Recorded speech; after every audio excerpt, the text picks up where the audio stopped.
اللهم صل على سيدنا محمد وعلى آل سيدنا محمد كما صليت على إبراهيم وعلى آل إبراهيم في العالمين إنك حميد مجيد. قال الله تبارك وتعالى في كلامه المجيد: أعوذ بالله من الشيطان الرجيم. بسم الله الرحمن الرحيم. فبما نقضهم ميثاقهم وكفرهم بآيات الله وقتلهم الأنبياء بغير حق وقولهم قلوبنا غلف بل طبع الله عليها بكفرهم فلا يؤمنون إلا قليلا وبكفرهم وقولهم على مريم بهتانا عظيما وقولهم إنا قتلنا المسيح عيسى ابن مريم رسول الله وما قتلوه وما صلبوه ولكن شبه لهم وإن الذين اختلفوا فيه لفي شك منه ما لهم به من علم إلا اتباع الظن وما قتلوه يقينا بل رفعه الله إليه وكان الله عزيزا حكيما. وإن من أهل الكتاب إلا ليؤمنن به قبل موته ويوم القيامة يكون عليهم شهيدا. قال المؤلف والمفسر رحمه الله تعالى: أدام النفع بعلومه وعلومكم في الدارين آمين، إلى أن قال: وهذا من الذنوب التي ارتكبوها مما أجب لعنتهم وطردهم وإبعادهم عن الهدى، وهو نقضهم المواثيق والوحود التي أخذت عليهم وكفرهم بآيات الله أي حججه وبراهينه والمعجزات التي شاهدوها على يد الأنبياء عليهم السلام. اب مفسر رحمۃ اللہ علیہ سورۃ النساء کی ان آیات کی تفسیر بیان فرماتے ہیں کہ بنو اسرائیل نے سابقہ امتوں نے اپنے انبیاء علیہم الصلاۃ والتسلیم کے ساتھ کیا عمل دہرایا. جیسا میں نے پہلے عرض کیا تھا کہ ان واقعات کے بیان کرنے کا مقصد یہ ہوتا ہے کہ ایک طرف تو میرے آقا سرکار دو عالم صلی اللہ علیہ وسلم کی دل کی تسلی ہو کہ اللہ کا ایک پیغمبر، اللہ کا دائی اور امام الانبیاء والمرسلین، سید الاولین والآخرین، وہ امت کو بچانا چاہتے ہیں اور امت مقابلہ کرتی، تو اس وقت اس کے دل پہ کیا گزرتی. اسی سے آپ اندازہ لگا لیں کہ آج مثلا آپ ایک آدمی کو ہدایت کی دعوت دیں، آپ اس سے نماز کی دعوت دیں، آپ اس سے دین میں نکلنے کی دعوت دیں، آپ اس سے اس کی بہتری، اس کی آخرت کی بھلائی کے لیے باتیں کریں اور وہ آپ کو گالیاں دے، وہ آپ کو جھوٹا کہے، تو آپ کے دل پہ کیا گزرے گی. اسی سے اندازہ کریں کہ میرے مدنی سرکار کے دل پہ کیا گزرتی ہو. اس لیے اللہ نے قرآن میں فرمایا دوسری جگہ پر: وَلَقَدْ نَعْلَمُ أَنَّكَ يَضِيقُ صَدْرُكَ بِمَا يَقُولُونَ. اللہ نے فرمایا میرا مدنی ہم جانتے ہیں کہ لوگ جو کہتے ہیں اس سے آپ کے دل پہ جو تنگی گزرتی ہے، لیکن فَاصْبِرْ عَلَى مَا يَقُولُونَ وَسَبِّحْ بِحَمْدِ رَبِّكَ. لیکن آپ صبر کریں جو لوگ کہتے ہیں. یہ تو ابتدا سے طریق چلا آ رہا ہے کہ حق والوں کو ہمیشہ باتیں سننی پڑتی ہیں، حق والوں کو ہمیشہ پتھر کھانے پڑتے ہیں، حق والوں کو اللہ کے راستے میں دو ٹکڑے کیا جاتا ہے، حق والوں کو اللہ کے راستے میں شہید کیا جاتا ہے، حق والوں کو اللہ کے راستے میں ستایا جاتا ہے، انہیں جادوگر کہا جاتا ہے، انہیں کاہن کہا جاتا ہے، انہیں شاعر کہا جاتا ہے، انہیں جھوٹا کہا جاتا ہے. میرا مدنی یہ تو سارا طریق ابتدا سے یوں ہی چلا آ رہا تاکہ حضور کے دل مبارک کو تسلی ہو کہ بھی ان کی مخالفت کوئی نئی بات نہیں ہے، تو ہر نبی کے ساتھ ایسا کرتے آئے اور آج بھی دیکھ لیں. اس لیے علماء نے لکھا ہے قرآن و سنت کی روشنی کے مطالعے کے بعد کہ جو فرد یا جو عالم یا جو جماعت اس کو دنیا میں تکلیفیں نہ آئیں، امتحان سے نہ گزرنا پڑے، تو پھر وہ سچی جماعت نہیں ہوتی، کیونکہ یہ قاعدہ ہے کہ دنیا میں تو باطل کو مٹھائی ملے گی اور حق والے کو پتھر ملے گا، یہ قاعدہ۔ تو اس لیے اللہ تبارک و تعالی ان قوموں کے واقعات بیان کرتے ہیں۔ اور دوسرا مقصد یہ ہوتا ہے کہ حضور کی امت کو تنبیہ ہو جائے کہ بھئی اگر بنو اسرائیل نے انبیاء پہ الزام لگایا تو نتیجہ کیا نکلا، اگر انہوں نے اللہ کے پیغمبروں کو ایذا پہنچائی تو انجام کیا ہوا، نوح علیہ السلام کو ایذا پہنچایا گیا تو انجام کیا ہوا، عیسیٰ علیہ السلام کو دکھ پہنچائے گئے تو اس قوم کا انجام کیا ہوا۔ اس لیے ہر پیغمبر کا واقعہ بیان کرتے ہیں، حضور کی تسلی ہو، ایمان والوں کی تسلی ہو، اور جو لوگ نعوذ باللہ بھٹکے ہوئے ہیں ان کو ہدایت ہو کہ اگر ہم نے بھی ایسا کیا تو ہمارے ساتھ بھی یہی ہوگا۔ اس لیے اللہ تبارک و تعالیٰ ان آیات میں فرماتے ہیں کہ یہ وہ گناہ ہے جو بنو اسرائیل نے اور سابقہ امتوں نے جن کا ارتکاب کیا تھا، جس کی وجہ سے اللہ کی ان پہ لعنت آئی اور جس کی وجہ سے اللہ نے ان کو طریق ہدایت اور ہدایت کے راستے سے دور کر دیا۔ وہ ان گناہ کیا تھے کہ وعدے جو کیے پیغمبروں سے ان کو توڑ ڈالا، اللہ سے جو وعدہ کیا اس کو توڑ ڈالا، اور اس کے بعد اللہ کی آیات یعنی جو پیغمبر حجج لے کے آئے، براہین لے کے آئے، دلائل لے کے آئے، ان کا کفر کیا، اور جو معجزات ہم نے اپنے پیغمبروں کو دیے اور انہوں نے اپنی آنکھوں سے وہ معجزات دیکھے، لیکن اس کے باوجود بھی انہوں نے پیغمبروں کا انکار کیا، تو پھر نتیجہ کیا نکلا کہ اللہ کا ان پہ قہر ٹوٹا، کوئی قومیں غرق کر ڈالی گئیں، بعض قوموں کو ہوا بھیج کے برباد کر دیا گیا، بعض قوموں پہ آواز کا کڑکا آیا اور وہ مر گئے، بعض قوموں پہ اللہ تبارک و تعالیٰ نے بستیوں کی بستیاں اٹھا کے الٹی لٹک ڈالی اور تباہ کر ڈالی گئیں۔ تو اس لیے تنبیہ ہے کہ تم بھی ان باتوں سے بچو۔ اور فرماتے قولہ تبارک و تعالی وقتلہم الانبیاء بغیر حق وذلك لكثرة إجرامهم وإجرائهم على أنبياء الله فإنهم قتلوا جما غفيرا من الأنبياء عليهم السلام۔ اور ان کے جرائم اس حد تک بڑھے کہ انہوں نے اللہ کے انبیاء کو بھی قتل کر دیا، ایک دو نہیں، ہزاروں انبیاء علیہم الصلاۃ والتسلیم، ان کو اللہ تبارک و تعالیٰ کے دین کی دعوت کے جرم میں شہید ہونا پڑا۔ اور قوموں نے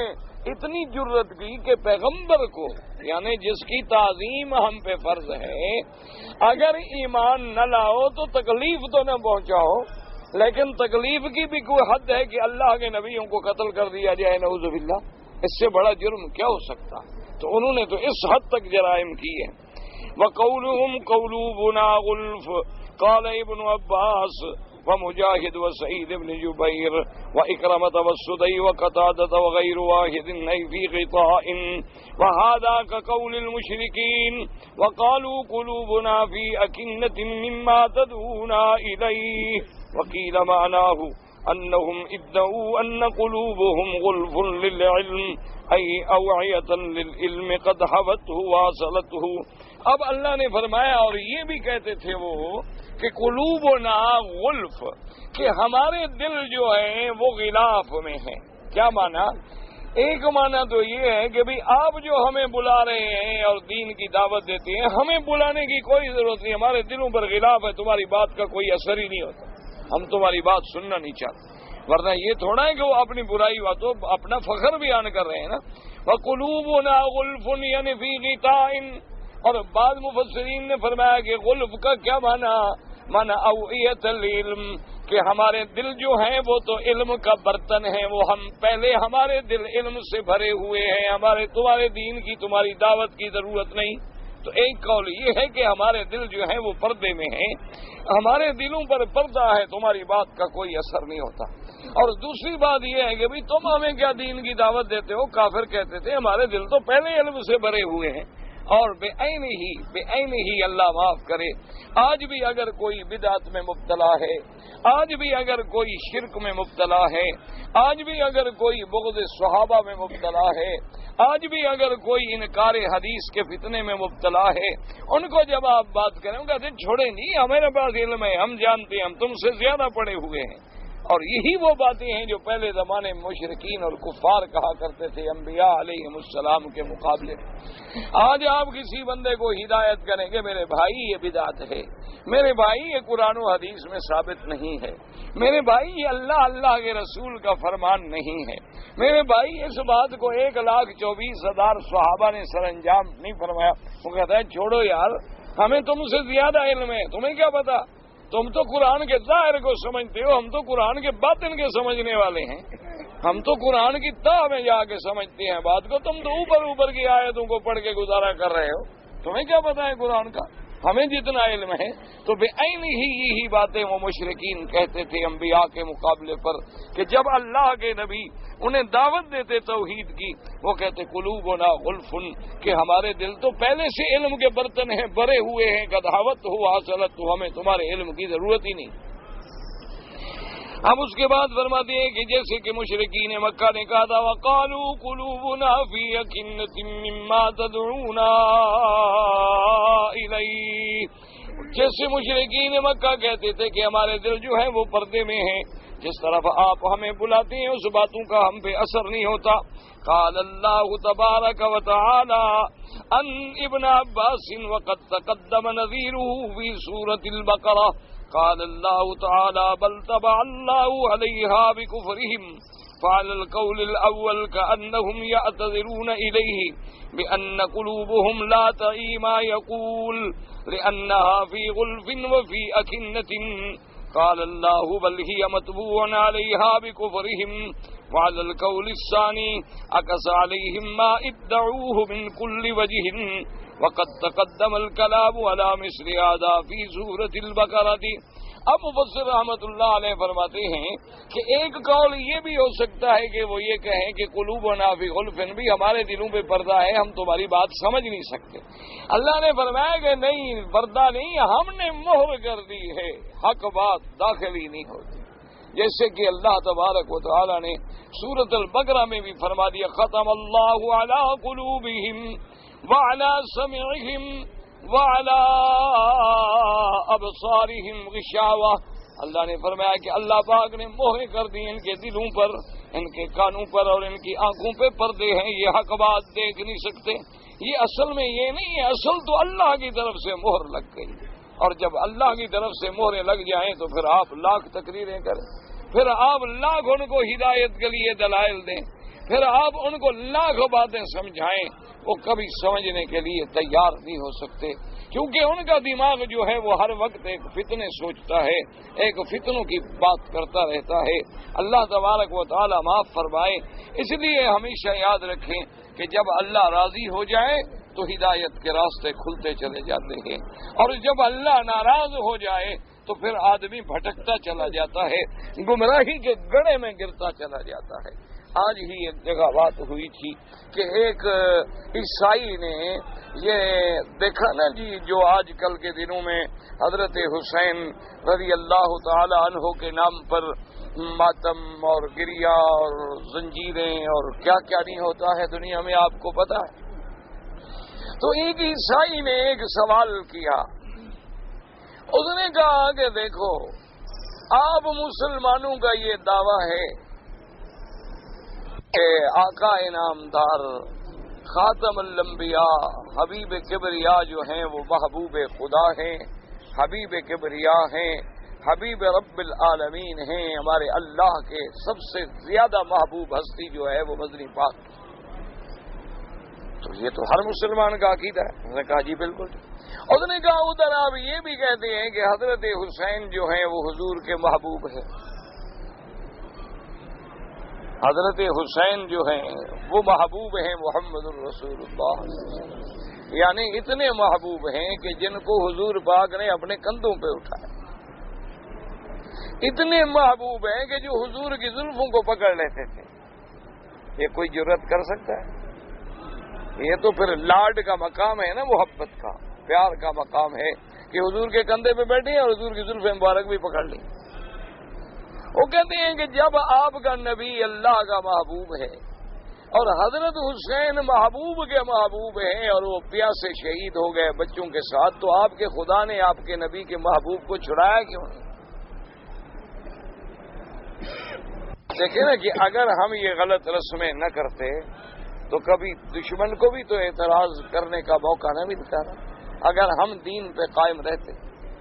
اچھا، اب علمی بات ہوتی کہ بھی یہ امتحان ہے اور انبیاء پہ آتا ہے، اور یہ بات دشمن تو نہیں سمجھتا نا۔ آگے ماشاءاللہ جو عالم تھا وہ بھی جانتا تھا نا کہ عیسائی کا دماغ کیسے ٹھیک ہو سکتا ہے۔ اس نے کہا کہ ہاں، وجہ یہ ہے کہ حضور نے تو کہا تھا اللہ میاں سے کہ میرے محبوب کو بچاؤ، لیکن اللہ نے کہا میں تو اپنے بیٹے کو بھی نہیں چھڑا سکا، تو تمہارے بیٹے کو کیسے چھڑاؤں؟ یعنی عیسیٰ علیہ السلام ہی تو پھانسی چڑھ گیا نا۔ اللہ نے فرمایا کہ میرا تو اپنا بیٹا بھی نہیں بچ سکا۔ اب عیسائی کے پلے میں کیا جواب تھا؟ اس کی تو پھر زبان گنگ ہو گئی، گو ہم اس بات کو پسند نہیں کرتے کہ یہ جواب دیا جائے، کیونکہ یہ جواب شریعت کے خلاف ہے، لیکن دشمن کا تو منہ توڑنا تھا نا۔ تو اس نے کہا یہ کہ اصل بات یہ ہے کہ یہ سنت اللہ ہے کہ جب انبیاء شہید ہو گئے تو حضرت حسین انبیاء سے زیادہ شان تو نہیں رکھتے نا، حضرت حسین کا لاکھ شان ہو لیکن نبی تو نہیں۔ تو یہ اللہ کی سنت اللہ ہے، دنیا میں امتحان ہے کہ حق والوں کو ان امتحان کی کٹھالیوں سے گزرنا پڑتا ہے تاکہ پورے بندوں کے لیے ایک ہدایت کا مسئلہ جو ہے واضح ہو جائے۔ ورنہ ایمان سے کہیں کوئی مشکل بات تھی، بھلا آپ مجھے بتائیں کہ اگر اللہ تبارک و تعالی چاہے تو مشرکین مکہ کی یہ طاقت تھی کہ حضور کے صحابہ کو ذرا انگلی بھی لگا لیتے، لیکن پھر امتحان کیسے ہوتا؟ اگر سارے ہی صدیق بن جائیں تو پھر ابو جہل کا فیصلہ کیسے ہو؟ تو صدیق تو تب بنے گا نا جب کوئی تکذیب کرنے والا بھی ہو کہ ایک طرف قوم جھٹلا رہی ہے اور ابو بکر تصدیق کر رہا۔ امتحان تو تب ہوگا نا۔ اگر دنیا میں کوئی مارنے والا بھی نہ ہو تو صبر پھر کس بات کا؟ تو صبر کا امتحان کیسے ہو؟ اگر دنیا میں بیماری ہی نہ ہو تو پھر شفا کا کیا معنی؟ اگر دنیا میں رات ہی نہ ہو تو پھر دن کا کیا معنی؟ یہ تو اللہ کا نظام ہے کہ دن بھی ہوگا، رات بھی ہوگی، خوشی بھی ہوگی، دکھ بھی ہوگا، جنگ میں کامیابی بھی ہوگی، شکست بھی ہوگی، اور پھر اللہ اپنے بندوں کی آزمائش فرمائیں گے کہ میرے احکام پہ کون پورا اترتا۔ اس لیے یہ تو ایک اللہ کا نظام ہے، اللہ تبارک و تعالی۔ اور جب آدمی گمراہی کا فیصلہ کر لیتا ہے پھر اللہ بھی دلوں پہ مہرے لگا دیتے ہیں اور پھر دل میں ہدایت داخل ہو ہی نہیں سکتی۔ اب اگر ان کا پہلا قول ہے کہ بھئی ہم جو ہیں بات سمجھ نہیں سکتے، اللہ نے فرمایا نہ یہ بات نہیں، بلکہ کفر کی وجہ سے مورے ہیں۔ اچھا، اگر ان کا دوسرا قول ہے کہ ہمارے سینے علم سے بھرے ہوئے ہیں، اللہ نے فرمایا بھرے ہوئے نہیں، وہ تو اللہ کی مہریں لگی ہوئی ہیں، کوئی چیز داخل ہی نہیں ہوتی ان میں۔ فلا یؤمنون الا قلیلا ای تمرنت قلوبهم علی الکفر والطغیان وقلۃ الایمان۔ اللہ نے فرمایا ان کی آزمائش کی گئی ایمان پہ، لیکن انہوں نے سرکشی اختیار کی، انہوں نے کفر اختیار کیا، نہ ایمان لائے مگر تھوڑا سا، یعنی ایمان لائے ان میں سے مگر تھوڑے۔ وَبِكُفْرِهِمْ وَقَوْلِهِمْ عَلَى مَرْيَمَ بُهْتَانًا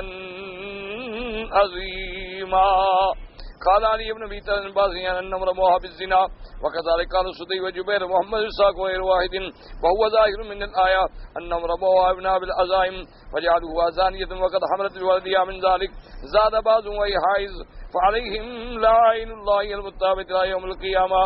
اب اللہ نے فرمایا میرے مدنی صلی اللہ علیہ وسلم آپ ان کافروں کے الزامات سے نہ گھبرائیں۔ کافروں نے تو اس حد تک بھی گستاخی کی کہ انہوں نے بی بی مریم پر بھی بہتان باندھا۔ انہوں نے بی بی مریم جیسی پاکیزہ عورت صدیقہ علیہ الصلوۃ والسلام اس پر بھی نعوذ باللہ زنا کی تہمت لگا دی، اور عیسیٰ علیہ السلام پر بھی تہمت لگائی کہ نعوذ باللہ یہ زنا کی اولاد ہے۔ اب اتنا بڑا الزام بی بی مریم پہ لگایا گیا، اور بعض کتابوں میں آتا ہے کہ انہوں نے یہ بھی الزام لگا لیا نعوذ باللہ کہ یوسف النجار جو ہے نعوذ باللہ یہ تو اس کی اولاد ہے عیسیٰ علیہ السلام، یعنی انہوں نے ایک بندہ بھی متعین کر لیا، حالانکہ جس کی صداقت کی گواہی اور جس کی شرافت کی گواہی اللہ کا قرآن دے رہا ہے کہ بی بی تو اتنی پاک تھی نا کہ بیٹھی ہیں اکیلی، دور سے دیکھا کہ ایک خوبصورت بندہ آ رہا ہے، ایک خوبصورت نوجوان میری طرف آ رہا ہے، تو اسی وقت بی بی قالت انی اعوذ بالرحمن منک ان کنت تقیا، کہ خبردار میں اپنے اللہ اور رحمان کے نام پر تم سے پناہ مانگتی ہوں، میرے قریب نہ آؤ، میرے قریب بھی نہ آؤ، کیوں ادھر آ رہے ہو؟ قال انما انا رسول ربک لأہب لک غلاما زکیا۔ او بول پڑے، انہوں نے کہا بی نہ گھبرائے، انما انا رسول ربک،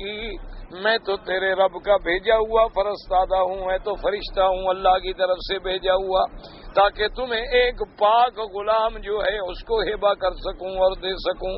اللہ تبارک و تعالیٰ کے فرشتے کون تھے؟ وہ حضرت جبریل علیہ الصلاۃ والتسلیم انسان کی شکل میں آ گئے، تو اللہ تبارک و تعالیٰ کا فرشتہ ہے، اللہ تبارک و تعالیٰ کے حکم سے آئے ہیں، اور اس کے باوجود بیوی ان سے بھی ڈر رہی ہے۔ اور جبریل علیہ السلام میں کتابوں میں موجود ہے، مفسرین نے لکھا ہے کہ بیوی حضرت جبریل نے دور سے کھڑے ہو کے پھونک ماری، اللہ تبارک و تعالیٰ نے اسی پھونک کو ان کے منہ سے داخل فرما کے اسی کو ذریعہ بنایا عیسیٰ علیہ السلام کے پیدا ہونے کا۔ اللہ تبارک و تعالیٰ کی شان دیکھیں اور اللہ تبارک و تعالیٰ کی عظمت دیکھیں۔ اور ہمارے بعض بھائی جو ہیں نا، اللہ ان کو بھی ہدایت ہے، وہ بھی ادھار کھا کے بیٹھے ہوتے ہیں کہ بس قرآن میں کوئی لفظ ملے اور لوگوں کو گمراہ کریں۔ انہوں نے پتہ ہے اس آیت کا کیا ترجمہ کیا؟ وہ کہتے ہیں دیکھو وہابی کہتے ہیں پیر پتر نہیں دے سکتے، جبریل پتر دیندہ پہ ہے۔ وہ کیسے مطلب نکالا ہے؟ ایک مولوی تھا، مر گیا، اس کی طرز ایسی تھی، ایسے بات کہتا تھا، وہ مر گیا، اس کا بیٹے تو ہیں میرے خیال میں، لیکن خود مر گیا میرا خیال، پتہ نہیں، اللہ عالم، پتہ نہیں زندہ بھی ہو۔ وہ کہتے ہیں دیکھو جی جبریل کہہ رہے لِأَهَبَ لَكِ غُلَامًا زَكِيًّا، جبریل بیٹا دے سکتا ہے تو پھر پیر بھی بیٹا دے سکتا ہے، کلندر بھی دے سکتا ہے۔ دیکھو کیسا قرآن سمجھا، ماشاء اللہ۔ آگے لوگ بیٹھے ہو کہتے ہیں جی سبحان اللہ سبحان اللہ، مولوی صاحب ماشاء اللہ، یہ ہیں مولوی جو قرآن کے اندر اترے ہوئے ہیں۔ یہ جو ہے نا خشک مولوی توحید والے، یہ تو اوپر سے قرآن پڑھتے ہیں۔ اب اس سے بڑا اللہ کے قرآن پہ کوئی بہتان ہے؟ ایمان سے کہیں، وہ کہہ رہا ہے کہ انما انا رسول ربک، میں تو صرف قاصد ہوں، اللہ کا بھیجا ہوا،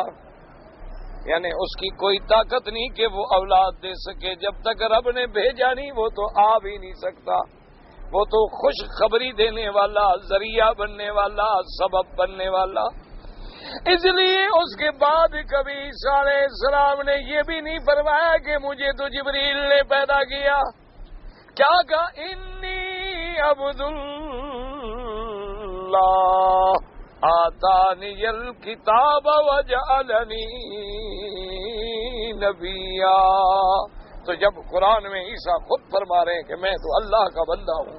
جس اللہ نے مجھے پیدا کیا ہے اسی نے مجھے کتاب دی، اسی نے مجھے نبی بنایا، تو اللہ تبارک و تعالیٰ کا عیسیٰ علیہ السلام بھی یہ کہتا ہے۔ اور اس کے بعد بی بی رو رو کے کہہ رہی ہے کہ میرا مولا یہ حمل ہو گیا ہے، میں قوم کو کیا جواب دوں؟ یا لیتنی کنت نسیا منسیا۔ اب بی رو رہی ہے، کہتی ہے مولا اس سے تو بہتر تھا کہ میں پیدا بھی نہ ہوتی، میرا ذکر بھی نہ ہوتا، کہ ایک کنواری بچی کو بچہ پیدا ہو جائے تو میں قوم کو کیا منہ دکھاؤں گی۔ اللہ نے حکم دیا جبریل ذرا پکار کے بی بی کو کہو کہ غم نہ کر، بالکل غم نہ کر، تیرے رب کا حکم ہے، ہم نے تیرا انتظام کر دیا ہے، تجھے بولنے کی بھی ضرورت نہیں، جب تیری قوم آئے تو مت بولو، تم چپ کر کے بچے کی طرف اشارہ کر دو، میں نے دیا ہے تو جواب کا انتظام بھی خود کروں گا۔ اللہ ونادا ربھا، اللہ کی طرف سے، اس میں کہاں ہے کہ جبریل بچے دے سکتا ہے؟ اللہ کے بندے جبریل بچے دے سکتا تو ایک آدھا اپنے لیے نہ رکھ لیتا۔ انا للہ و انا الیہ راجعون، بس اللہ ہدایت دے دے، بس دعا کرو۔ اسی لیے میں نے کہا جب آدمی گمراہ ہوتا ہے نا، پھر اللہ کا قرآن پڑھ کے بھی گمراہ ہوتا ہے، اس لیے قرآن کہتے ہیں یضل بہ کثیرا وَيَهْدِي بِهِ كَثِيرًا، اللہ فرماتے ہیں اس قرآن کے ساتھ ہم نے کتنوں کو گمراہ کیا اور کتنوں کو ہدایت دی۔ کتنے لوگ ہیں جو قرآن پڑھ پڑھ کے گمراہ ہو جاتے ہیں، قرآن کا اعتراض کرتے ہیں، قرآن کے ترجمے بدل ڈالتے ہیں، قرآن میں تحریف کر دیتے ہیں، قرآن سے اپنے معنی اور اپنے مطلب کی آیات نکالتے ہیں، اور کتنے لوگ ہیں جو قرآن کو قرآن کی زبان میں سمجھتے ہیں اور فرمان محمد عربی صلی اللہ علیہ وسلم سے سمجھتے ہیں، صحابہ کے دروازے پہ جاتے ہیں، علماء کے دروازے پہ جاتے ہیں کہ کہیں قرآن کا ترجمہ غلط نہ ہو جائے اور میں قیامت میں پکڑا نہ جاؤں۔ اللہ تبارک و تعالی رحمت۔ اس لیے جب حضرت عمر رضی اللہ تعالیٰ عنہ سے کسی نے پوچھا وفاقیۃ و ابا، اس نے پوچھا کہ حضرت عمر فاقیہ کا ترجمہ تو مجھے سمجھ آ گیا لیکن ابن کا کیا معنی ہے؟ حضرت عمر نے کہا خدا کے بندے کیسے میں بات کروں، پھر مجھے کون سی زمین اٹھائے گی، کون سا آسمان پناہ دے گا کہ میں قرآن میں بغیر علم کے بات کر دوں؟ انہوں نے کہا میں نہیں بات کرتا جب تک مجھے تسلی نہ ہو کہ اس کا ترجمہ کیا ہے۔ حضرت عمر جیسا آدمی ڈر رہا ہے اور یہ اللہ کے قرآن کو بیٹھے بیٹھے خود بدل دیتے ہیں، تحریف معنوی کا ارتکاب کرتے ہیں، تحریف لفظی کا ارتکاب کرتے ہیں، اور جہاں کوئی آیت ملی متشابہات میں سے لوگوں کو گمراہی کے لیے انہی آیات کو ہتھیار بنا لے۔ اللہ نے فرمایا میرا مدنی آپ کیوں گھبراتے ہیں؟ اگر سیدہ عائشہ رضی اللہ تعالی عنہا پہ تہمت لگی ہے تو قوموں نے تو پھر بیوی مریم کو بھی معاف نہیں کیا، ان نے تو بیوی مریم پہ بھی تہمت لگا دی۔ اگر نبی کی بیوی کے تہمت لگی ہے تو نبی کی ماں پہ بھی تہمت لگی ہے، تو یہ تو قوموں کا حال ہے۔ لیکن جنہوں نے بیوی مریم پہ تہمت لگائی، ایمان سے کہو بیوی مریم کی شان کم ہو گئی یا زیادہ ہو؟ آج قرآن میں ان کی صفائی ہم پڑھ رہے ہیں کہ نہیں؟ ورنہ بیوی مریم کو کتنا عرصہ گزر گیا؟ یعنی آپ اندازہ فرمائیں کہ بی بی مریم کے پیدا ہونے میں، فوت ہونے میں کتنے ہزاروں سال گزر گئے، لیکن اچھا پھر بی بی مریم کوئی ہمارے پیغمبر کے دین کا حصہ بھی نہیں، لیکن پورے قرآن میں بی بی مریم کی صفائی آ رہی ہے کہ جب اللہ کے رستے میں ان پہ امتحان آیا، دشمنوں نے تہمت لگائی، اللہ نے قرآن میں ذکر کر کے قیامت تک ان کے نام کو زندہ کر دیا۔ اور پھر شان دیکھو کہ جہاں عیسیٰ کا نام آئے گا تو بی بی مریم کا نام آئے گا کہ عیسیٰ ابن مریم، عیسیٰ ابن مریم، عیسیٰ ابن مریم۔ اور اللہ نے قرآن میں ایک سورت نازل فرمائی جس کا نام بھی مریم رکھ دیا۔ اسی لیے بی بی عائشہ کہتی تھی، وہ کہتی تھی خدا کی قسم ہے مجھے یہ پتہ نہیں تھا، مجھے یہ یقین تھا کہ میں بے گناہ ہوں، مجھے یہ یقین تھا کہ میں بری ہوں، مجھے یہ یقین تھا کہ میں پاک ہوں، لیکن میرا خیال یہ تھا کہ میرا اللہ شاید میرے پاک نبی کو کبھی خواب دکھلا دیں گے بھی تیری بیوی پاک ہے تو حضور کا اطمینان ہو جائے گا، یا حضور کے دل میں بات ڈال دیں گے کہ بھئی آپ کی بیوی پاک ہے، آپ بلا وجہ غم نہ کریں۔ بی بی عائشہ کہتی خدا کی قسم مجھے یہ پتہ نہیں تھا کہ میرا مالک اتنی مہربانی کرے گا کہ قرآن میں ایک رکوع اتارے گا کہ قیامت تک پڑھا جائے۔ مجھے یہ پتہ نہیں تھا کہ اللہ میرا شان اتنا اونچا کر دیں گے، اللہ میرے مقام کو اتنا بلند کر دیں گے کہ پورا ایک رکوع میری شان میں اترے گا، اور قیامت تک ایک ایک مسجد میں، ایک ایک ممبر پہ، ایک ایک محراب پہ حافظ کھڑے ہو کے پڑھیں گے، بی بی عائشہ کی عظمت و برات کا اعلان کریں گے۔ فرماتی تھی اللہ ہے مجھے اتنا پتہ نہیں تھا کہ میرا مولا مجھ پہ اتنا شان اور اتنا کرم فرمائے۔ اسی لیے وجہ ہے حدیث صحیح میں موجود ہے کہ جب قرآن اترا تو حضور پاک نے فرمایا ابشری عائشہ، عائشہ تجھے مبارک ہو، اللہ نے تیری عرش سے پاکی نازل کر دی ہے۔ اور اس کے بعد بی بی عائشہ کی اماں نے اور بی بی عائشہ کے ابا سیدنا ابی بکر بھی بیٹھے ہیں جب قرآن اترا ہے، تو سیدنا ابی بکر اور اماں فرماتی ہیں قومی فشکری رسول اللہ، کہ عائشہ اٹھ کے حضور کا شکریہ ادا کرو کہ حضور کی وجہ سے قرآن اترا ہے نا، اس میں تو کوئی شبہ ہی نہیں ہے نا۔ لیکن بتائیں بی بی عائشہ کا مقام بھی دیکھو نا، پھر لاڈ ہے نا حبیبہ کا، کہتی ہے کہ لا شکر، کہتی ہے کہ میں حضور کا شکریہ تو ادا نہیں کرتی، اس لیے کہ حضور نے تو میرے ساتھ بولنا بھی چھوڑ دیا، میری بات کا اعتبار نہیں کیا، میں تو اس خدا کا شکر کروں گی جس نے میری صفائی بھیجی ہے۔ حضور مسکرا دیے، حضور نے فرمایا کہ عائشہ کہتی تو ٹھیک ہے، اسی لیے حضور فرماتے تھے نا کہ عائشہ جب تم ناراض ہو نا پھر بھی مجھے پتہ چل جاتا ہے، راضی ہو تو پتہ چل جاتا ہے۔ تو بی بی عائشہ نے کہا حضور آپ کو دل کا کیا پتا،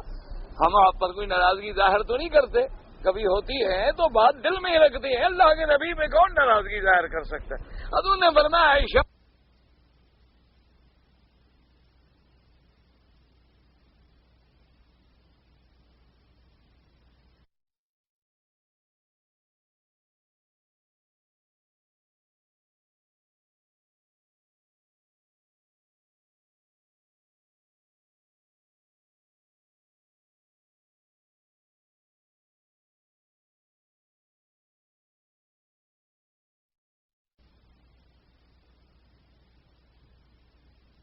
تو بی بی عائشہ نے پوچھا حضور بتائیں کیسے پتہ چلتا؟ حضور نے فرمایا جب تم راضی ہو کوئی بات ہوتی ہو تو کہتی ہو بے رب محمد، مجھے محمد مصطفیٰ کے رب کی قسم ہے، اور جب ناراض ہو تو کہتی ہو بے رب ابراہیم، مجھے ابراہیم کے رب کی قسم ہے، پھر میرا نام نہیں لیتی ہو تو مجھے اندازہ ہو جاتا ہے کہ آج عائشہ ناراض ہے، آج عائشہ میرے بجائے ابراہیم الخلیل کا نام لے رہی ہے علیہ الصلوۃ والسلام۔ تو یہ مقامات ہیں۔ اب دیکھیں کہ جو لفظ اللہ نے بی بی مریم کے لیے کہے وہی بی بی عائشہ کے لیے آئے کہ لولا اذ سمعتموہ قلتم ما یکون لنا ان نتکلم بہذا سبحانک ھذا بہتان عظیم۔ اور وہی لفظ ہیں قرآن میں وَبِكُفْرِهِمْ وَقَوْلِهِمْ وَبِكُفْرِهِمْ وَقَوْلِهِمْ عَلَى مَرْيَمَ بُهْتَانًا عَظِيمًا۔ اب مفسر کہتا ہے کہ وہ کیسے بدبخت تھے کہ جنہوں نے بی بی پہ بھی تہمت لگائی، حضرت عیسیٰ پر بھی تہمتیں لگائیں، اور نعوذ باللہ انہوں نے اتنا بڑا ظلم کیا کہ پاک بی بی کو زانیہ ہونے کی تہمت دی، اور بعض بدبختوں نے تو یہ بھی ظلم کیا کہ یہ بھی کہا کہ وہ حیض کی حالت میں حاملہ ہوئی، نعوذ باللہ ثم نعوذ باللہ۔ لعائن اللہ المتتابعۃ الی یوم القیامہ، اللہ کی متواتر لعنتیں ہوں قیامت تک ایسے بدبختوں پہ جو انبیاء کی بیویوں کو بھی معاف نہ کریں، انبیاء کی ماؤں کو بھی معاف نہ کریں۔ وَقَوْلِهِمْ إِنَّا قَتَلْنَا الْمَسِيحَ عِيسَى ابْنَ مَرْيَمَ رَسُولَ اللَّهِ اے هذا الذي يدعي ازدياد المنصب قتلناه وهذا من باب التحكم والاستهزاء كقول المشركين يا ايها الذي نزل عليه الذكر انك لمجنون۔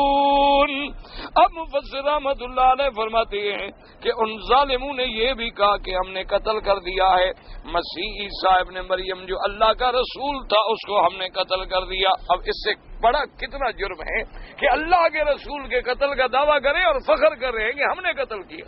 حالانکہ قتل بھی نہیں کیا، لیکن اس کے باوجود قتل کرنے کا دعویٰ کر کے فخر کر رہے ہیں کہ عیسیٰ ابن مریم کو ہم نے قتل کیا، اور پھر بطور طنز کہہ رہے ہیں رسول اللہ کہ عیسیٰ ابن مریم جو اللہ کا رسول ہے، اگر اللہ کا رسول مانتے تو قتل کیوں کرتے؟ اس کو کہتی ہیں تحکم والاستہزاء، نعوذ باللہ۔ یعنی یہ لفظ وہ بطور طنز کہہ رہے تھے جی وہ عیسیٰ ابن مریم جو رسول تھا نا اللہ کا، ہم نے قتل کر دیا۔ جیسے مشرکین نے کہا قالوا یا ایھا الذی نزل علیہ الذکر انک لمجنون، جیسے مشرکین کہتے تھے کہ آئے وہ شخصیت جو دعویٰ کرتی ہے کہ اس میں اللہ کا قرآن اترا وہ تو نعوذ باللہ دیوانہ ہے، اس کا تو عقل نہیں، اللہ کے نبی کو کہہ رہے ہیں نعوذ باللہ ثم نعوذ باللہ۔ اس لیے اللہ نے پھر قرآن میں قسمیں کھا کھا کے مدنی کا شان بیان کیا۔ اللہ ہمیں حضور کی شان محبت نصیب فرمائے۔ اس لیے اللہ نے بھی قرآن میں قسمیں کھائی، نون والقلم وما یسطرون ما انت بنعمت ربک بمجنون۔ اللہ نے فرمایا مجھے قسم ہے نون کی، مجھے قسم ہے قلم کی جس سے لکھتی ہیں، آپ اللہ کی رحمتوں سے مجنون نہیں، آپ تو میرے بھیجے ہوئے نبی ہیں۔ کہاں مجنون اور کہاں اللہ کا نبی؟ لیکن ظالم ہیں، دشمن ہیں، جو مرضی آئے کہہ دو۔ اور ظالمہ مجنون تو وہ ہوتا ہے جس کا عقل ٹھکانے پہ نہ ہو، اور میرا مدنی تو وہ ہے کہ جس نے ساری دنیا کے عقلاء کو علم پڑھا دیا، ساری دنیا کے عقلاء کو دین سکھلا دیا، جس کے سامنے عقل والے آگے عاجز آ گئے، جس کے سامنے دنیا کے علماء نے گھٹنے ٹیک دیے، جس کے سامنے بڑے بڑے ادباء، بڑے بڑے شعراء، بڑے بڑے فصحاء، بڑے بڑے علم کا دعویٰ کرنے والے، ان کی زبانیں گنگ ہو گئیں جب اللہ کے نبی کی بات سنی۔ تو اس لیے لیکن ظالم ہیں، طنز میں، تحکم میں، استہزاء میں، جو مرضی آئے کہنے۔ اب اللہ پاک مفسر رحمۃ اللہ علیہ فرماتے ہیں کہ یہودیوں کے بارے میں خبر دے وکان من خبر الیہود علیہم لعائن اللہ وسخطہ وغضبہ وعقابہ انہ لما بعث اللہ عیسیٰ ابن مریم بالبینات والہدی حسدوه على ما آتاه الله تعالی من النبوۃ والمعجزات الباہرات التي كان يبرئ بها الأكمہ والأبرص ويحيي الموتى بإذن الله ويصور من الطين طائرا ثم ينفخ فيه ويكون طائرا يشاهد طيرانه بإذن الله عز وجل إلى غير ذلك من المعجزات التي أكرمه الله بها وأجراها على يديه وما هذا كذبوه وخالفوه وسعوا في يداه بكل ما أمكنهم حتى جعل نبي الله عيسى عليه السلام لا يساكنهم في بلدة بل يكسر السياحة هو وأمه عليهم السلام ثم لم يكنهم ذلك حتى سعوا إلى ملك دمشق في ذلك الزمان ملك دمشق في ذلك الزمان وكان رجلا مشركا من عبدة الكواكب۔ اب مفسر رحمۃ اللہ علیہ فرماتے ہیں کہ یہودیوں پر اللہ کی لعنت ہو، اللہ کی غضب، اللہ کی پکڑ، اللہ کا عذاب ہو کہ جب میرے اللہ پاک نے عیسیٰ علیہ السلام کو بھیجا، اللہ نے عیسیٰ علیہ السلام کو بینات دی، اللہ نے عیسیٰ علیہ السلام کو ہدایت دے کے بھیجا، ان کے دلوں میں حسد آ گیا جب انہوں نے کھلے کھلے معجزات دیکھے کہ عیسیٰ علیہ السلام اگر کسی کوڑی کو ہاتھ لگائے وہ کوڑی ٹھیک ہو جائے، کسی برس والے کو ہاتھ لگاتے تو وہ ٹھیک ہو جاتا، اللہ کے حکم سے مردوں کو کہتے کہ قم باذن اللہ تو مردہ کھڑا ہو جاتا، اور مٹی کا پرندہ بنا کے پھونک مارتے تو ان کے سامنے دیکھتے رہتے وہ پرندہ اڑ جاتا۔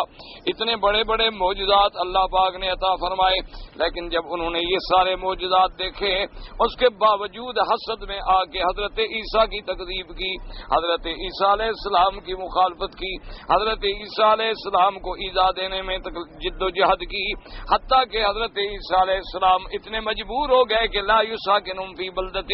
وہ کسی ایک شہر میں بھی نہ رہ سکتے، ظالم ستاتے تو آپ اپنی اماں کو لے کے کبھی اس شہر میں، کبھی اس شہر میں، کبھی اس شہر میں، تاکہ ان سے بچنے کے لیے عیسیٰ علیہ السلام ہر وقت سفر میں رہتے، لیکن ظالموں نے پھر بھی معاف نہ کیا۔ اللہ اکبر۔ علماء نے لکھا ہے کہ ایک معجزہ عیسیٰ علیہ السلام کو اللہ نے یہ بھی دیا تھا کہ وہ مٹی لیتے تھے، مٹی کا پرندہ بناتے، پرندے کی شکل بنا کے پھونک مارتے پرندہ اڑ جاتا۔ علماء نے لکھا ہے اللہ نے ایک معجزہ دیا کہ ساری دنیا دیکھ لے، کل عیسیٰ پہ کوئی اعتراض نہ کر سکے جب ہم آسمانوں پہ لے جائیں، کہ جب عیسیٰ علیہ السلام کے ہاتھوں سے پرندہ بن کے اڑ سکتا ہے تو عیسیٰ کو اللہ اڑا کے آسمانوں پہ نہیں لے جا سکتے۔ تو اللہ نے معجزہ بھی ایسا دیا تھا کہ جو دلیل بن جائے عیسیٰ علیہ السلام کے آسمانوں پہ جانے کی، لیکن جب دلوں پہ موریں لگ جائیں، آنکھوں پہ پردے پڑ جائیں تو پھر بات سمجھ تو نہیں آتی۔ اب انہوں نے جناب کیا کیا کہ ایک بادشاہ تھا دمشق میں، اور وہ مشرک تھا اور وہ تاروں کا پجاری تھا، ستاروں کی عبادت کرنے والا تھا۔ وکان یقال لآل ملتی الیونان، اس کے ماننے والوں کو یونانی کہا جاتا ہے۔ ونحو الیہ النبی بیت المقدس یفتت الناس لهم ویسد الملک رعایاهم فغضب الملک من هذا وكتب الى نائبه بالمقدس ان يحتاط على هذا المذکور۔ انہوں نے جا کے بادشاہ کو بھڑکایا، کہنے لگے بیت المقدس میں ایک آدمی ہے جس کا نام عیسیٰ ابن مریم ہے، اور وہ لوگوں کو تیرا دشمن بنا رہا ہے اور لوگوں کو تیرے رستے سے ہٹا رہا ہے، اور لوگوں میں تیرے خلاف نفرت پھیلا رہا ہے۔ تو بادشاہ غصے میں آیا، اس نے اپنے نائب کو بیت المقدس میں لکھا کہ عیسیٰ ابن مریم کی نگرانی کی جائے، خیال کیا جائے کہ یہ میری مخالفت کیوں کر رہے ہیں۔ وَأَن يَصِبَهُ إِلَى الشَّوْكِ عَلَىٰ رَأْسِهِ وَكَفَّ أَذَاهُ عَنِ النَّاسِ فَلَمَّا وَصَلَ الْكِتَابُ انتَصَرَ وَالِي بَيْتِ الْمَقْدِسِ ذَلِكَ وَذَهَبَ هُوَ وَطَائِفَةٌ مِنَ الْيَهُودِ إِلَى الْمَنزِلِ الَّذِي فِيهِ عِيسَىٰ عَلَيْهِ السَّلَامُ۔ اور بادشاہ نے یہ لکھا کہ ایسا کرو کہ اس کو پکڑ لو اور اس کو پھانسی پہ لٹکا کے اس کے سر پہ کانٹے رکھو اور لوگوں کو بچاؤ۔ جب یہ کتاب بادشاہ کا آرڈر پہنچا بیت المقدس کے والی کے پاس تو اس نے جماعت یہود کو اپنے ساتھ لیا اور اس مکان پہ پہنچا جس مکان میں عیسیٰ علیہ السلام موجود تھے۔ وَهُوَ فِي جَمَاعَةٍ مِّن أَصْحَابِهِ اثْنَيْ عَشَرَ أَوْ ثَلَاثَةَ عَشْرَ وَقِيلَ سَبْعَةَ نَفَرًا وَكَانَ ذَلِكَ يَوْمَ الْجُمْعَةِ بَعْدَ الْعَصْرِ لَيْلَةَ السَّبْتِ فَحَضَرُوا هُنَالِكَ فلما أحس بهم أنه لا محالة من دخولهم عليه أو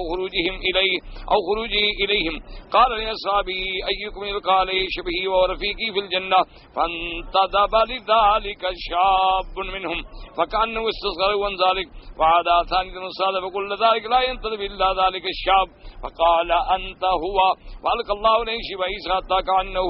وفتحت له زنة من سقف البيت وقد عيسى عليه السلام من النوم ورفع إلى السماء وهو كذلك كما قال اللہ تبارک و تعالی۔ اب وہ والی بیت المقدس جو ہے وہ یہودیوں کو ساتھ لے کر 13 آدمی تھے یا 14 تھے یا 17 تھے، ساتھ لے کر اس مکان پہ پہنچے جس میں حضرت عیسیٰ علیہ السلام موجود تھے۔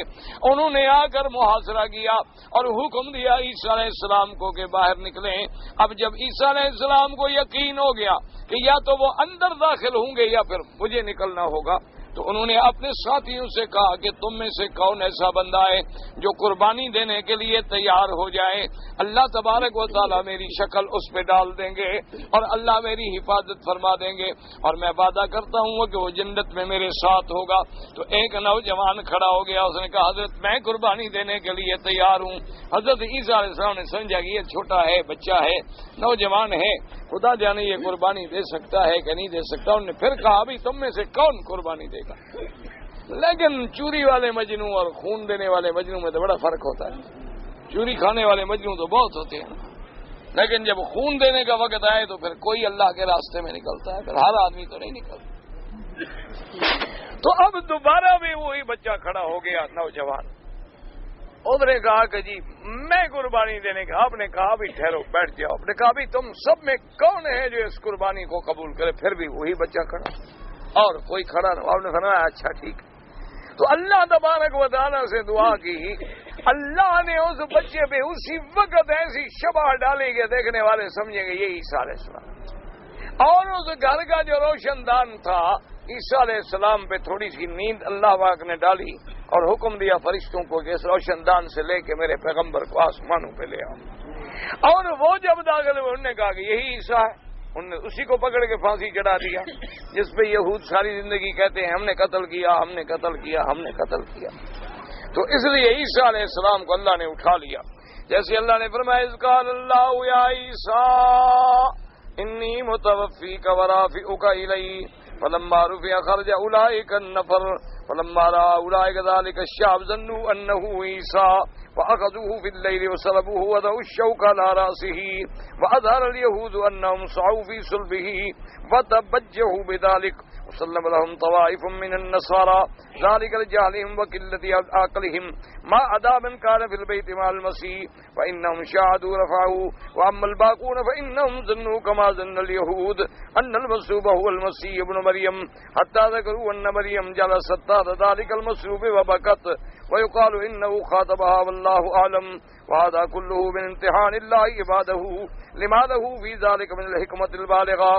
اب جب اللہ پاک نے عیسیٰ علیہ السلام کو اٹھا لیا، وہ جماعت جب اندر داخل ہوئی تو انہوں نے اس نوجوان کو دیکھا، انہوں نے سمجھا کہ یہی عیسیٰ ابن مریم ہے، اس کو پکڑ کے لے گئے اور رات میں پھانسی پہ لٹکا دیا، اس کے سر پہ کانٹوں کے تاج رکھے۔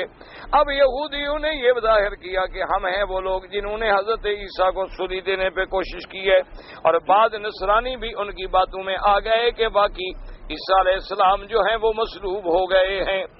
اور اس وجہ کیا تھی کہ قلت عقل اور قلت علم کے سوا وجہ سے ماں سوا ان لوگوں کے جو کمرے میں موجود تھے، انہوں نے کہا کہ نہیں، عیسیٰ علیہ السلام کو تو اللہ نے آسمانوں پہ اٹھا لیا ہے۔ باقی یہود جو تھے انہوں نے کہا ہم نے پھانسی دی ہے، اور کچھ نصرانی جو تھے وہ بھی مان گئے ان کی بات کو کہ واقعی عیسیٰ علیہ السلام کو پھانسی دی گئی۔ اور بلکہ بعض لوگوں نے تو یہ باتیں یہاں تک بھی بڑھائی ہیں کہ جب عیسیٰ علیہ السلام کو پھانسی دے دی گئی تو ابھی آپ پھانسی پہ لٹکے ہوئے تھے کہ آپ کی والدہ بی مریم جا کے نیچے بیٹھی اور روتی رہیں اور ان کے ساتھ خطاب کرتی رہیں، اور بعض لوگوں نے یہ بھی بنایا کہ حضرت عیسیٰ نے اسی پھانسی پہ لٹکے ہوئے انہیں جواب بھی دیا تھا۔ تو یہ سارے قصے کہانیاں ہیں، اصل بات حقیقت تو وہ ہے جو اللہ نے قرآن میں بیان فرمائی ہے کہ اللہ تبارک و تعالی نے عیسیٰ علیہ السلام کو زندہ آسمانوں پہ اٹھا لیا، اور وہ زندہ آسمانوں پہ موجود ہیں، اور قیامت سے پہلے اللہ تبارک و تعالی کے حکم سے وہ اتریں گے، اور اترنے کے بعد وہ دجال کو قتل کریں گے، یہودیت کو ہمیشہ کے لیے ختم کر دیں گے، اور جو عیسائی اس زمانے میں موجود ہیں وہ سب عیسیٰ علیہ السلام پر ایمان لا کے مسلمان ہو جائیں گے۔ پوری دنیا میں عدل، قسط، انصاف اور امن قائم ہو جائے گا، اور دین اسلام کا غلبہ ہوگا۔ پوری دنیا میں روئے زمین پہ ما سوائے اسلام کے کوئی مذہب باقی نہیں بچے گا۔ اس کے بعد حضرت عیسیٰ علیہ السلام دفن ہوں گے روضہ محمد مصطفیٰ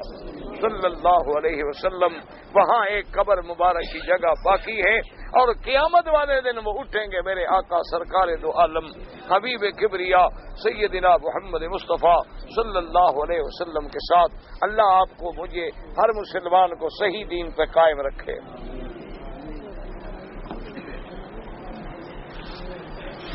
مکہ مکرمہ میں ایک آدمی نوکری کرتا ہے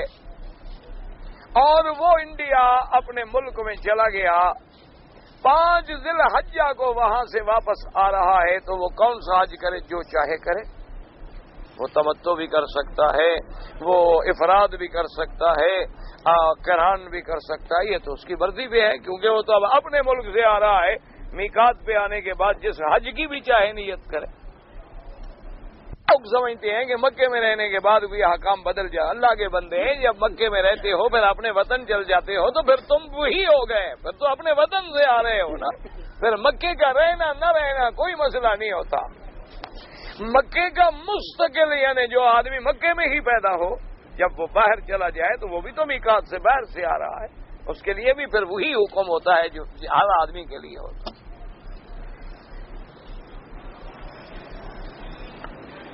ایک آدمی 5 ذی الحجہ کو انڈیا سے آئے، انہوں نے آنے کے بعد طواف کیا، احرام نہیں کھولا، انہوں نے کہا کہ میرا حج افراد ہے۔ بالکل ٹھیک ہے، وہ حج افراد کا احرام باندھ کے آئے، اس کی مرضی۔ تو جب حج افراد کا احرام باندھ کے آیا ہے تو اس کو تو احرام نہیں کھولنا تھا، طواف کرے گا، صفا مروہ دوڑے گا، اس کے بعد مینا عرفات اسی احرام میں جائے گا، واپس مینا آ کے کنکری مار کے بال کٹا کے احرام کھول دے گا، پھر آ کے طواف زیارت کرے گا۔ بالکل ٹھیک ہے، اس نے تو صحیح احرام باندھا ہوا تھا۔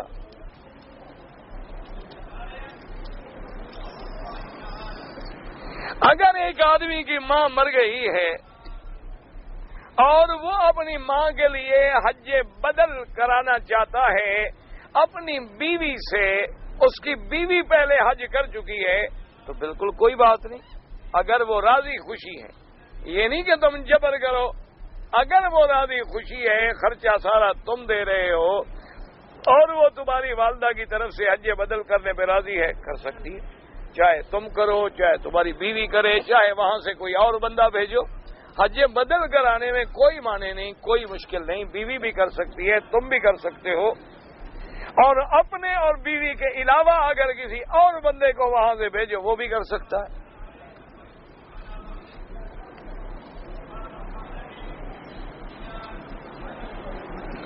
اگر ہم لوگ مکہ میں رہتے ہیں، اگر ہم حرم شریف سے قرآن لے جائیں اپنے گھر میں پڑھنے کے لیے تو کوئی حرج ہے؟ کوئی حرج نہیں، کیونکہ یہ وقف ہے حرم میں یا مسجد الحرام میں، تو سارا مکہ بھی تو حرم ہے اور مسجد الحرام ہے، کوئی حرج نہیں، لیکن حرم سے باہر نہ لے جائیں اپنے ملک، چونکہ وقف جس جگہ ہو اسی جگہ وقف کو رہنا چاہیے۔ ویسے میں عرض کروں کہ آسانی کے لیے الحمدللہ حکومت نے قرآن پاک کا بڑے نسخے تقسیم کیے ہیں، اور باقاعدہ یہاں دفاتر ہیں حرم کے باہر بھی، حرم کے اندر بھی۔ آپ ان سے جا کے بطور ہدیہ بھی لے سکتے ہیں، اپنے لیے ہدیہ لے لیں اور اپنے گھر میں رکھیں، ہمیشہ پڑھیں، پھر جائیں تو ساتھ بھی لے جائیں۔ اگر میں حنفی مسلک پر ہوں اور امام کے پیچھے ہوں تو مجھے ہر رکعت میں فاتحہ اور سورت پڑھنی ہوگی نہیں۔ جب امام کے پیچھے ہو تو امام ابو حنیفہ رحمۃ اللہ علیہ کے مسلک میں بس امام کا پڑھنا جو ہے وہ مقتدی کا پڑھنا۔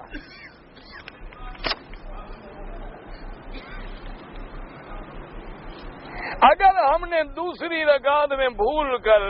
تشہد کے بعد درود پڑھ لیا پورا تو حنفی مسلک میں سجدہ آئے گا، باقی ائمہ کے نزدیک سجدہ نہیں ہے۔ اگر کہتا ہے کہ میں طواف کر رہا ہوں اور آج کل الحمدللہ رش نہیں ہے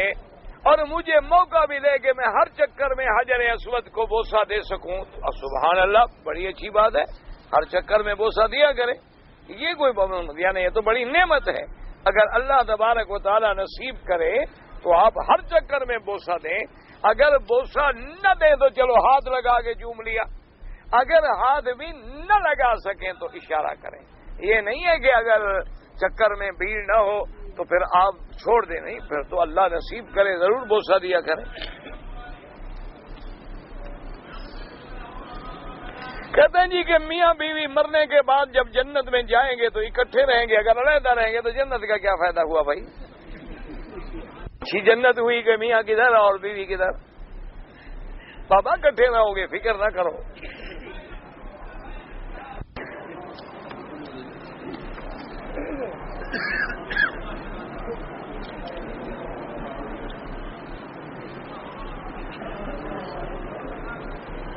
بھائی میں نے عرض کیا تھا، بتا دیا تھا کہ کسی شیعہ کے نکاح پڑھنے سے نکاح نہیں ٹوٹتا، جنازہ پڑھنے سے۔ انہوں نے احتیاطاً دوسرا نکاح کر لیا تو کوئی حرج نہیں، پہلا نکاح جو کھڑا ہے دوسرا بھی اسی کا ہے، کسی اور مرد کے ساتھ تو نہیں کیا نا اس نے، کوئی بات نہیں، ورنہ نکاح نہیں ٹوٹتا، نکاح کوئی ایسی کچی چیز نہیں۔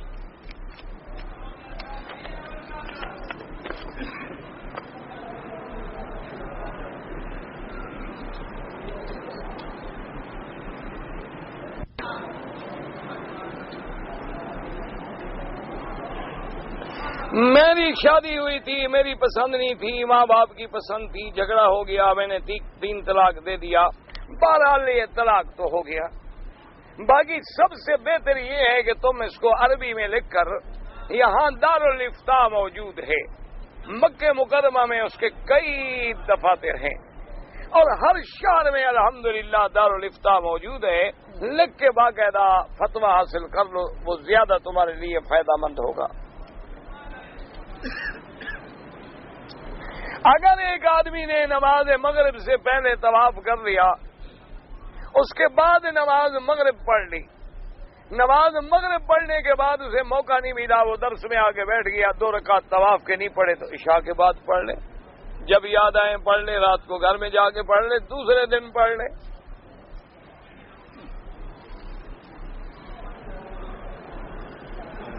مسجد الحرام کا تحیہ جو ہے وہ طواف ہے کہ جب آدمی مسجد الحرام میں داخل ہو تو طواف کرے، لیکن ہر دفعہ داخل ہونے پہ چونکہ طواف کرنا مشکل ہے، طواف نہ کر سکے تو پھر 2 رکعت تحیۃ المسجد پڑھے۔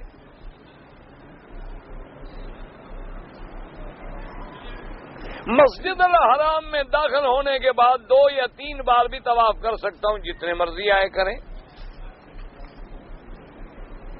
مہندی لگانا جو ہے جائز ہے عورتوں کے لیے، مردوں کے لیے نہیں۔ اگر کسی پیغمبر کے نام پہ میں طواف کروں کوئی ہمیں حکم نہیں، لیکن بعض علماء احناف کہتے ہیں کہ ثواب کا حلیہ کر سکتا ہے۔ نماز استخارہ کیا ہے؟ استخارہ کا معنی ہوتا ہے کسی کام میں اپنے اللہ سے مشورہ پوچھنا، تو اس کا طریقہ یہ ہے، یہ سنت محمد مصطفیٰ ہے، اور صحابہ فرماتے ہیں کہ حضور پاک نے ہمیں استخارے کی دعا ایسے یاد کرائی تھی جیسے قرآن کی صورتیں یاد کراتے ہیں، تاکہ ہر کام میں ہم اللہ سے مشورہ کریں کہ 2 رکعت نماز پڑھیں اور دعا استخارہ کر کے سو جائیں یا نہ سوئیں، اللہ تبارک و تعالی جو بات دل میں ڈالیں، دل کا اطمینان ہو جائے تو کام کریں، نہ ہو تو اس کام کو چھوڑ دیں۔ یعنی آپ اسی سے اندازہ کریں کہ بی بی زینب رضی اللہ تعالی عنہا کو جب حضور پاک نے پیغام دیا اپنے نکاح کے لیے، تو اب حضور سے بھی کوئی اچھا رشتہ دنیا میں پیدا ہو سکتا ہے؟ یا اس بی بی کی اس سے بھی بڑی کوئی خوش نصیبی ہے کہ جس کو محمد مدنی جیسا شوہر ملے؟ لیکن بی بی نے جواب دیا کہ استخیر ربی، کہ جا کے عرض کرے میں اپنے اللہ سے مشورہ کر لوں، استخارہ کر لوں، پھر جواب دوں۔ تو استخارہ تو اتنی بڑی بات ہے۔ اگر 2 عورتیں، ایک مسلمان تھی اور ایک غیر مسلم تھی، وہ کسی جگہ دریا میں ڈوب جائیں اور مر جائیں، ویسے فرضی مسئلے نہ بنائے کرو، کیونکہ اللہ معاف کرے فرضی مسائل بنانے سے کبھی آدمی کو خود پر مصیبت آ جاتی ہے، اللہ پاک بچائے۔ بہرحال اس کے بعد جو ہے وہ ہم کیا کریں گے؟ جو شناخت علامات سے پتہ چلے اس پر ہم اعتبار کریں گے کہ ہندو عورت کو تلک ہوتے ہیں، نشان ہوتے ہیں، ان کے عادات ہوتے ہیں۔ مسلمان عورتوں کے عادات الگ ہیں، تو چند مسلمان عورتیں بیٹھ کے فیصلہ کریں گی، جس لاش کو مسلمان سمجھے گی جنازہ پڑھیں گے، جس کو نہیں سمجھے گی نہیں پڑھیں۔ اگر میں کسی سیٹھ کے پاس نوکری کرتا ہوں اور سیٹھ بےایمانی کر کے میرے 200-400 ریال کھا گیا، یہ تو اکثر سیٹھوں کا کام ہوتا ہے، تو مزدور کو موقع ملے تو وہ بالکل اتنی پیسے لے سکتا ہے، جتنے پیسے سیٹھ کھا گیا نا اتنی پیسے بالکل لے لو، جیسے تمہیں موقع ملے، چوری کر کے ملے تب بھی جیسے، لیکن زیادہ لوگے تو پھر تم مجرم بن جاؤ گے، یہ دیکھ لینا۔ پہلے تو سیٹھ مجرم تھا نا، پھر تم مجرم، اتنی لو جتنی تمہارے ہیں۔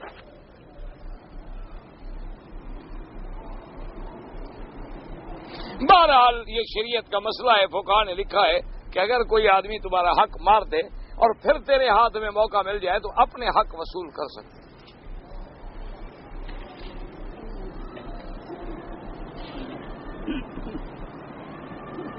ایک آدمی نے منت مانی تھی کہ میرا کام ہو جائے تو میں اتنے نفل یا اتنے روزے رکھوں گا، کام ہو گیا بھول گیا، جب کام ہو جائے پھر خدا کہاں یاد رہتا ہے؟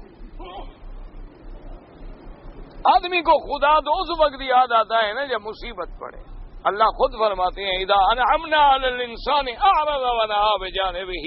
جب ہم اپنے بندوں میں نعمت کرتے ہیں، رحمت کرتے ہیں تو پھر پیٹ پھیر کے مڑ کے چلا جاتا ہے، غور بھی نہیں کرتا۔ اور وَإِذَا مَسَّهُ الشَّرُّ، جب ہم پکڑ لیں فذو دعائن عریض، پھر بڑی چوڑی چوڑی دعائیں کرتا ہے۔ تو کہتے ہیں مجھے یاد ہی نہیں میں نے کیا منت مانی تھی، تو مولوی مکی کو یاد ہے بلا،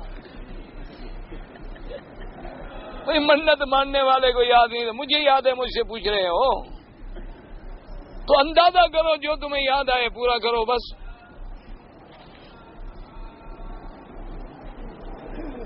اگر کوئی آدمی اپنی بیوی کو ناف کے نیچے بوسہ لے، بالکل لو جی، بڑی پاک جگہ ہے،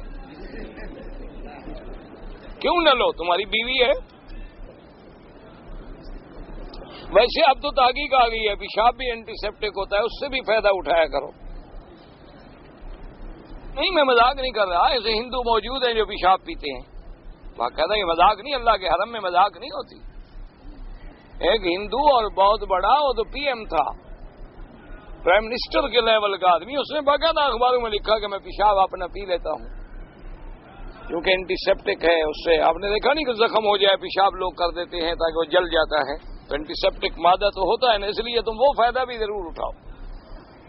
اور اسی طرح سے اب تو ایک نئی تحقیق آئی ہے کہ چوہے کا پیشاب جو ہے اس سے انہوں نے دوائی بنائی ہے جو کینسر کو ختم کر دیتی ہے۔ تو تمہارے تو گھر میں موجود ہے مشین، بوسہ بھی دو، پیشاب بھی پیو، اور پورا فلم پہ عمل کرو تاکہ جہنم کے راستے کھل جائیں۔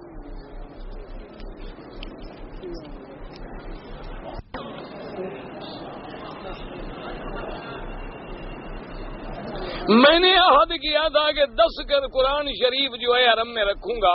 لیکن حرم میں نہیں رکھنے دیتے ہیں، آپ دفتر میں جا کے جمع کرائیں نا،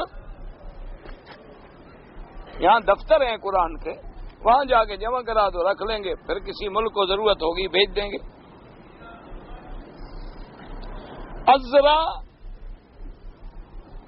پتہ نہیں، ازرا زے کے ساتھ تو لکھا ہی نہیں جاتا، ازرا ذال کے ساتھ ہوتا ہے، نام رکھا گیا۔ ویسے نہیں رکھنا چاہیے کہ ایک بلا وجہ اپنی پاکی کا اظہار ہوتا ہے، لیکن رکھا گیا تو کوئی حرج نہیں۔